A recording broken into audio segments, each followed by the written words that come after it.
तो ओडिशा रे कार्यकारी हेब केंद्र सरकार महिला सशक्तिकरण कार्यक्रम मिशन शक्ति।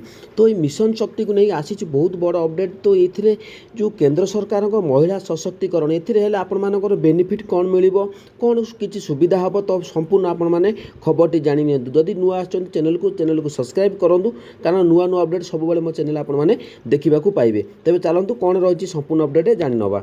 तो देखिए भारत सरकार को समन्वित महिला सशक्तिकरण कार्यक्रम मिशन शक्ति ओडिशा रे कार्यकारी करने मुख्यमंत्री श्री मोहन चरण माझी निर्देश देते। यही योजना रे महिला सुरक्षा निरापत्ता और सशक्तिकरण सुदृढ़ करने लक्ष्य रखा जाइए। तो देखंतु एथिरे वन स्टॉप सेंटर जो महिला सशक्तिकरण हम ए वन स्टॉप सेंटर रहिबो, महिला हेल्पलाइन नंबर गोटे रहिबो, बेटी बचाओ बेटी पढ़ाओ, महिला सशक्तिकरण गृह हब निर्माण हम, सखी निवास शक्ति सदन, शिशु गृह और प्रधानमंत्री मातृवंदना भली कार्यक्रम रही।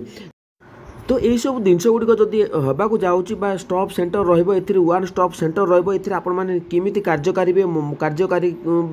हम, महिला हेल्पलाइन नंबर रेटी बचाओ बेटी पढ़ाओ, महिला सशक्तिकरण निश्चित भाव में आपण मानक माँ मानक जो एसएचजी अच्छा से गुरुत्व दिज्व।